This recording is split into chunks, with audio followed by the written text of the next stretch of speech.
Welcome to Faruqi and Cat channel. Assalamualaikum warahmatullahi wabarakatuh. نحمده ونسلم على رسوله الكريم اما بعد فاعوذ باللہ من الشیطان الرجیم بسم اللہ الرحمن الرحیم۔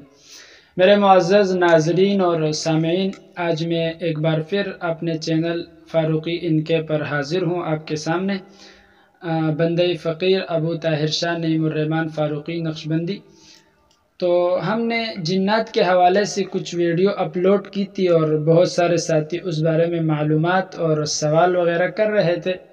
تو سب سے پہلے آپ یہ بات سمجھنے کی کوشش کریں کہ قرآن مجید فرقان حمید میں اللہ تبارک و تعالی کا ارشاد ہے وَمَا خَلَقْتُ الْجِنَّ وَالْإِنسَ إِلَّا لِيَعْبُدُونَ، کہ ہم نے انسان اور جنات کو پیدا نہیں کیا إِلَّا لِيَعْبُدُونَ، مگر اپنے عبادت کے لیے۔ بألفاظ دیگر آپ یوں سمجھنے کی کوشش کریں کہ اللہ تبارک و تعالیٰ فرما رہے ہیں کہ میں نے انسان اور جنات کو اپنے عبادت کے لیے پیدا کیا۔ تو اس سے ہمیں اس بات کا ثبوت اور دلیل ملتا ہے کہ بھئی جو شخص جنات کا انکار کرتے ہیں کہ جنات نہیں ہیں یا جنات کو ہم نہیں مانتے، تو اس بات کو ہم ماننے کے لیے تیار نہیں ہو سکتے۔ اور میں اکثر کہا کرتا ہوں کہ جو شخص جنات کا انکار کرے، جو شخص جنات کو نہ مانے، تو بألفاظ دیگر وہ نعوذ باللہ قرآن کے انکاری ہے۔ اور قرآن پاک اللہ تبارک و تعالیٰ آخری کتاب ہے، اور کلام اللہ بھی اسے کہتے ہیں اور کتاب اللہ بھی اسے کہتے ہیں۔ باقی کتابیں اللہ تبارک و تعالیٰ نے نازل فرمائی، تورات ہے، زبور ہے، انجیل ہے، اور آخر میں میرے اور آپ کے محبوب پیغمبر جناب محمد الرسول اللہ صلی اللہ علیہ وسلم پر اللہ تبارک و تعالیٰ نے اس قرآن مجید فرقان حمید کو نازل فرمایا۔ تو اسے کتاب اللہ بھی کہا اور اسے کلام اللہ بھی کہا، باقی کتابوں کو صرف کتاب اللہ کہا کہ وہ اللہ تبارک و تعالیٰ کی کتابیں ہیں۔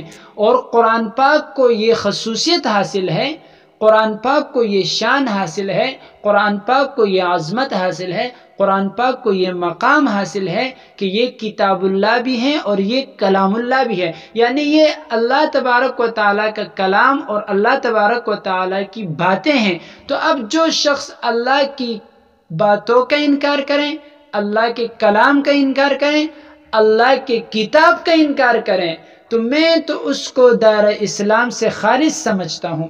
ایک بات یہ سمجھنے کی کوشش کریں۔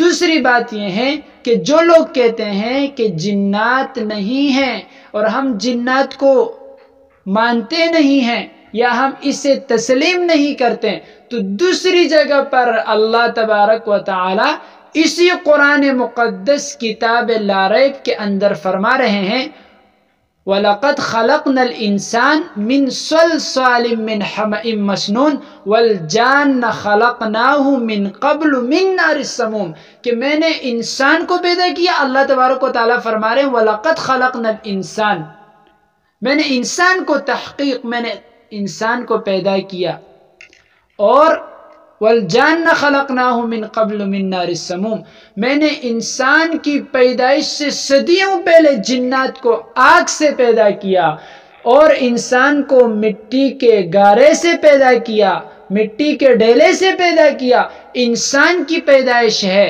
اور دوسری جانب والجان خلقناہ من قبل من نار السموم، کہ میں نے جنات کو انسان کی پیدائش سے صدیوں پہلے پیدا کیا۔ تو اس بات کا ثبوت اور دلیل ہمیں کتاب اللہ سے، کلام اللہ سے ملتا ہے کہ اللہ تبارک و تعالیٰ فرما رہے ہیں کہ جنات کا وجود بھی ہیں، جنات ایک مخلوق بھی ہیں، اور جنات میری عبادت بھی کرتے ہیں۔ اور اللہ تبارک و تعالیٰ نے فرمایا کہ میں نے انسان کو ایک علیحدہ جن سے پیدا کیا اور میں نے جنات کو ایک علیحدہ جن سے پیدا کیا۔ تو اس بات کا انکاری ہمیں نہیں ہونا چاہیے، ہمیں اس بات کا اقراری ہونا چاہیے، اور ہمیں اپنے سوچ کو، اپنے دماغ کو، اپنے نظریہ کو، اپنے فکر کو درست کرنا چاہیے۔ تو میرے معزز ناظرین اور سامعین، میں جو بات آپ کو سمجھانا چاہ رہا ہوں وہ بات موضوع اور ٹاپک یہ ہے کہ جنات کا وجود بھی ہیں، اور جنات اللہ تبارک و تعالیٰ کی ایک علیحدہ مخلوق بھی ہیں، اور اللہ تبارک و تعالیٰ نے جیسے انسانوں کو پیدا کیا ایسے ہی اللہ تبارک و تعالیٰ نے جنات کو پیدا کیا ہے۔ آپ اس بات کو سمجھنے کی کوشش کریں۔ باقی جو تفصیل ہے کہ جنات کیا کر سکتے ہیں، جنات کیا کرتے ہیں، جنات کی ذمہ داری کیا ہے، جنات کی کارروائی کیا ہے، جنات کی ڈیوٹی کیا ہے، وہ ایک علیحدہ موضوع اور ٹاپک ہے۔ وہ انشاءاللہ ہم وقفے سے اس موضوع اور ٹاپک پر بھی آپ کے سامنے ویڈیو شیئر کرتے رہیں گے۔ اور اگر کسی کے دل پر میری بات بری لگی ہو اور کسی کو اگر میری بات سے تکلیف ہو تو اس کے لیے معذرت ہے، لیکن حق بات بیان کرنا اور حق کے میدان میں ڈٹ کر کھڑا ہونا یہ ہماری زندگی کا مقصد ہے اور یہ ہماری ذمہ داری ہے۔ تو اللہ تبارک و تعالی عمل کرنے کی توفیق عطا فرمائے، اور اگر ہم سے کوئی کمی غلطی کوتاہی ہو چکی ہو تو اللہ تبارک و تعالی وہ ہمیں معاف فرمائے۔ وآخر دعوانا ان الحمدللہ رب العالمین۔